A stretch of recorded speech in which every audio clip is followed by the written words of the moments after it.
Hello dear student, welcome. अब exam में बच्चे लोग पैसेज को कैसे सॉल्व करें। जो पैसेज अनसीन आता है, चाहे 11th हो, 10th हो, 12th हो, कोई भी पैसेज आए तो कैसे सॉल्व करना है। इतना बड़ा पैसेज आता है ना, कोई भी एग्ज़ाम में आते रहता है। तो सबसे पहले अभी मैं तुम्हारे लिए पैसेज रीड करता हूँ, थोड़ा इंग्लिश समझते, फिर तुमसे सवाल जवाब करके फिर पैसेज होएगा, इसका फिर समरी भी बनाएंगे, फिर माइंड मैपिंग भी दिया है। अच्छा खासा टॉपिक कवर हो जाएगा। देखो, my inspiration comes from childhood experience and observation in nature in rural Kenya. मतलब उसका बचपना कहा केनिया, केनिया बोला था अफ्रीकन कंट्री। कहाँ की कंट्री है? अफ्रीकन। उधर वो बचपना गया। Has I was growing up I witness, उसने क्या देखा? विटनेस मतलब देखा ना। क्या? फॉरेस्ट बीइंग क्लियर, क्लियर मतलब क्या हो रहा है? झाड़ को काटा जा रहा है। And replace by commercial plantation, मतलब अफीम गांजा उगा रहे हैं, जो कैश क्रॉप हो गया है ना। जो अनाज है उसके बदले कुछ और चीज़ उगा रहे हैं। तो खेती बाड़ी कम हो रही है, झाड़ को काटा जा रहा है। विच डिस्ट्रॉय लोकल बायोडाइवर्सिटी, तो फिर से बायोडाइवर्सिटी मतलब इकोसिस्टम, नेचर क्या हो गया? डिस्ट्रॉय हो गया, तबाह और बर्बाद हो गया। Capacity of forest to conserve water, मतलब जो जंगल है पानी को, जब जंगल ही नहीं रहेगा तो पानी भी कैसे बचेगा? सब खत्म हो रहा है। 1977 when we started in green belt movement, जैसे इंडिया में ग्रीन रेवोल्यूशन हुआ था खेती बाड़ी को बढ़ाने के लिए, वैसे ग्रीन बेल्ट मूवमेंट हुआ था। I was partly responding to the needs identify by rural women, मतलब उनकी जो नीड्स थी ना, मैंने देखा कि उनकी क्या क्या ज़रूरत है। जैसे कि उनको लैक ऑफ फायरवुड, मतलब लकड़ी नहीं थी उनके लिए, मतलब खाना बनाने की लकड़ी थी ना, चूल्हा। और कभी की बात है 1977, मतलब उस टाइम थोड़ी गैस पेट्रोल की है ना, इतना इन्वेंशन नहीं था। ना साफ़ पानी मिल रहा है, ना प्रॉपर डाइट मिल रहा है, ना घर है, ना कोई इनकम है। Throughout the Africa womens are the primary care taker, अपना ट्यूशन का नाम भी केयर टेकर है। केयर टेकर मतलब संभालने वाला। तो वहाँ की जो अफ्रीकन महिला थी वो ख्याल करती थी। किसका ख्याल करती थी? Holding significant responsibility for tilling the land. जैसे हमारे इंडिया में खेती बाड़ी कौन करता है? आदमी करता है। औरत लोग मुश्किल से इक्का दुक्का लोग करते, पर उधर सब औरत लोग की खेती बाड़ी करते, tilling the land, feeding their family, घर वालों को खिलाना। Has a result they are often the first to become the aware of environment damage. उनको मालूम पड़ा कि एनवायरमेंट डैमेज हो रहा है, क्योंकि उन लोग खेती बाड़ी से जुड़े थे, धरती से जुड़े थे। They were knowing the environmental damage has a resource being scarce, resource मतलब जो भी नेचुरल रिसोर्स है, स्कार्स मतलब कम होते जा रहे हैं। And they are incapable of sustaining their family. अब जब रिसोर्स नहीं रहेगा तो फैमिली को लोग संभाल पाएंगे नहीं। ये मसला वुमेंस को मालूम पड़ा। अभी पैसेज रीड करो, अभी सवाल भी है, ध्यान देते।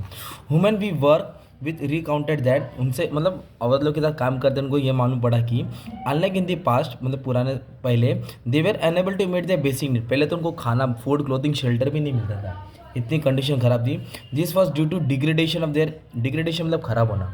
क्या खराब हो रहा है? Environment.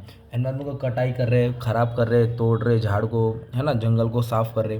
As well as the introduction of commercial farming, एक तो एनवायरमेंट को डैमेज कर रहे हैं और पुरानी फार्मिंग को छोड़ के कमर्शियल फार्मिंग। कमर्शियल बोले तो कैश क्रॉप, वो चीज़ उगाना जिससे कुछ फ़ायदा हो, पैसा ज़्यादा मिले।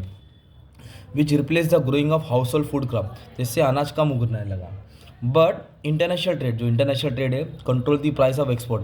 तो इंटरनेशनल मार्केट, जो बड़ी बड़ी कंट्रीज वो एक्सपोर्ट को कंट्रोल करते थे from the small scale farmer. Farmers को 2 रुपये देते थे, उन लोग खुद 20 में बेचते थे। मतलब ऐसा सीन चल रहा था। And A reasonable just income could not guaranteed. तो उधर के जो भी लोकल्स थे, जो भी एग्रीकल्चर लोग थे अफ्रीकन को, उतना इनकम गारंटी मिलता नहीं था। मतलब हालत ख़राब थी। I came to the understand that when the environment is destroy, मुझे क्या मालूम पड़ा कि एनवायरमेंट धीरे धीरे डिस्ट्रॉय हो रहा है। प्लंडर और मिसमैनेज, मतलब तबाह बर्बाद, पुष्पाराज हो रहा है ना यार, झाड़ कटाई हो रहा है। We undermine the quality of our life, जो उन लोग लाइफ जी रहे थे, दैट ऑफ फ्यूचर जनरेशन। हमारी भी लाइफ तो ख़राब है, आने वाली नस्ल भी ख़राब हो सकती है अगर ये कंटिन्यू रहा तो। आगे क्या दिया पैसेज में? ट्री प्लांटिंग मतलब झाड़ लगाना। Afforestation become a natural choice, कि झाड़ लगाने से ही पूरा प्रॉब्लम सॉल्व हो सकता है, समाधान मिल सकता है। To address some of the initial basic need, tree planting से हमको क्या मिलेगा? बेसिक नीड्स मिलेगा। ये ह्यूमन से आइडेंटिफाई किया, पहचाना कि हम झाड़ लगाएंगे तो हमारे सब प्रॉब्लम सॉल्व हो सकते हैं। ऑल्सो ट्री प्लांटिंग, झाड़ लगाने सिंपल, ज़्यादा थोड़ी पैसा लगता है, सिर्फ बीज और पानी डालो। Attainable, guarantee quick successful result with in A reasonable amount of time. फिर धीरे धीरे एक अच्छा रिजल्ट दिखने लगा। दिस सस्टेन इंटरेस्ट, फिर लोगों का इंटरेस्ट बढ़ा, कमिटमेंट आया, हाँ हम करेंगे। Together we have planted over 30 million trees, मतलब जो ऑथर है उन लोगों ने कितना प्लांट किया? 30 मिलियन, अराउंड 3 करोड़। द तो इतने ट्रीज प्लांट करने से क्या हुआ मालूम है? उनको प्रोवाइड फ्यूल मिला, मतलब लकड़ी मिली कुकिंग के लिए, खाना मिला, शेल्टर मिला, घर मिला, इनकम मिला। तो उनका इस तरह उनका घर का बच्चों लोग की पढ़ाई लिखाई, हाउस होल्ड नीड्स पूरी हुई। इस तरह मतलब वुमेन्स ने केयर टेकर किया, right. After that the activity also creates employment. ये सब झाड़ लगाने से क्या लोगों को रोजगार मिला, जॉब मिला, इंप्रूव सॉइल, मिट्टी भी इंप्रूव हो गई क्योंकि झाड़ मिट्टी को संभालता है। वाटर शेड मतलब जो पानी की कमी थी वो भी प्रॉब्लम सॉल्व हो गया, पानी जमा होने लगा। इनिशियली शुरुआत में the work was difficult, obviously शुरुआत में हर चीज़ डिफिकल्ट होती है। जैसे तुमको पैसे समझ में नहीं आ रहा था, अब मज़ा आ रहा है, because they were unaware that the degraded environment. उन्हें पता नहीं था कि जो एनवायरमेंट खराब हो रहा है leads to scramble for scarce, इसके कारण हमारा जो भी रिसोर्स है क्या होगा, ख़त्म हो जाएगा resource, and make culminate poverty, फिर गरीबी आ जाएगी और फिर लड़ाई झगड़ा भी होएगा, कॉन्फ्लिक्ट भी होएगा, है ना। दे वेयर ऑल्सो अनअवेयर, उन्हें ये भी नहीं पता था कि इनजस्टिस जो इंटरनेशनल इकोनॉमिक अरेंजमेंट है, जो बड़ी बड़ी कंट्री से, यूनाइटेड नेशन, अमेरिकन से, यूरोपियन से, वो क्या करते हैं, गरीब देश को ना लालच दे के पूरा चीज़ हत्या लेते हैं। Later they became aware of widespread destruction of ecosystem, फिर इस तरह क्या करते हैं लोग अपने फ़ायदे के लिए फॉर कैपिटल गेन, मतलब कैपिटल इकोनॉमी है ना, तो अपने फ़ायदे के लिए उन लोग सब चीज़ को तबाह बर्बाद करते हैं, स्पेशली थ्रू डिफॉरेस्टेशन, झाड़ को काटते हैं। फिर क्लाइमेट क्या होगा, इनस्टेबल रहेगा ना, गर्मी के मौसम में ठंडा होता है, ठंडी के मौसम में गर्मी होती है, बारिश आती नहीं है। और कंटेमिनेशन मतलब पानी खराब होना, मिट्टी खराब होना, all contributed to excruciating poverty, एकदम बोलते हैं ना दर्दनाक गरीबी, एंड सब्सिक्वेंट राइट, फिर लड़ाई झगड़ा दंगा हो सकता है। ये पैसेज हमने रीड किया, राइट। अब पहला सवाल क्या बोला है, एनवायरमेंट डिग्रेडेशन, क्या बोला, एनवायरमेंट डिग्रेडेशन से क्या होता है, तो एनवायरमेंट डिग्रेडेशन से इधर से उठा के डालने का, सब चीज़ खराब हो रही है ना यार, मतलब डिग्रेडेशन मतलब खराब होना, तो फर्स्ट पैसेज में मिलेगा। फिर बोला है ट्री प्लांटेशन का पॉजिटिव इफेक्ट बताओ, तो इधर ट्री प्लांटेशन है ना, इधर तुमको पॉजिटिव इफेक्ट डालने का है। फिर इधर बोला environment degradation miss management affect the life of the rural in Kenya, मतलब किस तरह एनवायरमेंट खराब होने से उनकी लाइफ क्या हो गई, खराब हो गई, काम नहीं मिलने लगा, सब लाइवलीहुड, बेसिक फूड, मतलब आप लोग रीड किया फटक से मिला ना पैसेज, आपको मालूम भी पड़ गया। तो एक अगर इंग्लिश समझ में भी आएगा तो पैसेज मिल गया, मतलब ये 3 क्वेश्चन इसके अंदर ही था। अब चौथा क्वेश्चन है आपको पर्सनल रिस्पॉन्स है, स्वमत है, खुद से लिखना है। क्या बोला, suggest some ways to protect your local environment, आप लोग अपना लोकल एनवायरनमेंट किस तरह प्रोटेक्ट करेंगे, इको फ्रेंडली प्रोडक्ट यूज़ करेंगे, झाड़ को काटने नहीं देंगे, ट्री फॉरेस्टेशन लेंगे, कैंपेन चलाएंगे, स्कूल कॉलेज को इन्फॉर्म करेंगे, एरिया में मोहल्ले में सबको समझाएंगे ट्री प्लांटेशन होता है क्या है।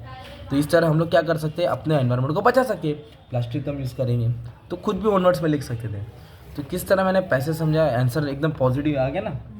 और ये रीड करने से मालूम पड़ेगा कि एनवायरनमेंट के ऊपर पैसेज है, 6, 8, 10 लाइन रीड करेंगे तो मालूम पड़ेगा कि थीम क्या रहता है पैसेज का, वो इंपॉर्टेंट रहता है। तो थीम समझ गया ना तो तुम्हारा दिमाग पूरा इन्फॉर्मेशन कलेक्ट कर लेगा, जब ढूंढने जाएगा तो मिल जाएगा। इधर ग्रामर बोलेला, जैसे कि ग्रामर क्या बोलेला मालूम है क्या, tree planting became a natural choice, अपनों को बोला प्रेजेंट परफेक्ट, क्या बोला है, तो प्रेजेंट परफेक्ट में हैज़ आता है, क्या आता है, the tree planting has become a natural choice, मतलब ये आंसर थे भाई, है ना। प्लांटिंग है तो ये आएगा हैज़, अगर पास्ट परफेक्ट बोला तो क्या आता था, हैड आता था। अभी मेन चीज़ तो बाकी है, वैकेबुलरी बताता हूँ। They were unable to meet their basic need, तो they were unable to, unable है ना, तो इधर आएगा नॉट एबल, क्या आएगा, they were not able to meet their basic needs. फिर इधर बोला आपको वर्ड से मीनिंग ढूंढना है, वो भी पैसेज से। एक्सट्रीमली पेनफुल, दर्दनाक, तो एक्सट्रीमली पेनफुल का यह वर्ड है एक्सक्रूशिएटिंग, क्या है, एक्सक्रूशिएटिंग मतलब बहुत दर्दनाक गरीबी। फिर इधर बोला है एक्शन ऑफ मेकिंग इम्प्योर, क्या बोला है, इम्प्योर मतलब होता है खराब होना, और खराब को बोलते हैं कंटामिनेशन, क्या बोलते हैं, कंटामिनेशन, है ना, खराब होना, मतलब जिसका इंग्लिश स्ट्रॉन्ग हो जाएगा। All form of life on earth, तो नेचुरल रिसोर्स, क्या बोलते हैं इसको, इकोसिस्टम डाल सकते हैं। एक्ट ऑफ स्टीलिंग और रिमूविंग, मतलब स्टीलिंग, इनजस्टिस लिख सकते हैं, क्या लिख सकते हैं। तो इस तरह तुमको पैसे ढूंढेंगे तो सब मिल जाएगा, है ना। अब मेन चीज़ क्या है, इधर आपको ये बोला समरी लिखना है, क्या लिखना है, तो मैंने आपको बताया समरी कैसे लिखना है। तो ये पूरा पैसेज है, आपको मालूम पड़ गया किसके ऊपर टॉपिक है, तो क्या लिखेंगे, टॉपिक कैसे लिखेंगे, कमर्शियल फार्मिंग, क्या लिखेंगे, डिसएडवांटेजेस, है ना, कमर्शियल, या रोल ऑफ वुमेन, क्या लिखेंगे, in Africa, role of women in Africa, या फिर ट्री प्लांटेशन या एनवायरमेंटल डिग्रेडेशन, ये तुम्हारा टॉपिक हो गया, टाइटल का नाम। इधर बोला है एनवायरमेंट के रिलेटेड, मतलब इतने बड़े पैसेज को तुमको शॉर्ट में लिखने का था, तो ऊपर का 4-6 लाइन, नीचे का 4-6 लाइन नहीं लिखने का था, बीच का 4-4 लाइन, बीच का मेन 4-6 लाइन लिखने का, और 4-6 लाइन खुद से डालने का। और कितना पैराग्राफ बनेगा समरी में, 1 पैराग्राफ, मतलब आपको इसमें ये पॉइंट्स है, इसके थ्रू आपको 8-10 लाइन लिखने का था, कितना लाइन। और माइंड मैपिंग का मतलब क्या दिया, आपको डायग्राम बनाना पड़ता है, जैसे कि इधर बोला डिसएडवांटेज ऑफ स्मार्टफोन, क्या बोला है, तो जैसे कि कॉलेज लाइफ है तो इसकी जगह आप लोग क्या डालेंगे, डिसएडवांटेज स्मार्टफोन।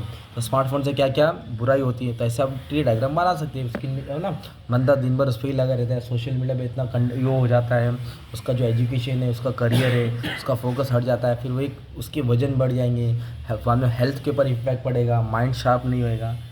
तो मोबाइल यूज़ करने से क्या बुराई होती है वो बता देने का था, है ना। तो इस तरह हमने क्या किया, एक मस्त पैसेज सॉल्व किया। तो ऐसे एग्जाम में आएगा आपको 12 मार्क का पैसेज आएगा, 3 मार्क का माइंड मैपिंग आएगा, 3 मार्क का समरी आएगा। तो कोई भी पैसेज आएगा ना, एक बार रीड कर लो, मेन थीम तुमको मालूम पड़ जाएगा, फिर जो जो मेन पैराग्राफ ढूंढो फिर आंसर मिल जाएगा। Thank you very much and all the best for exam.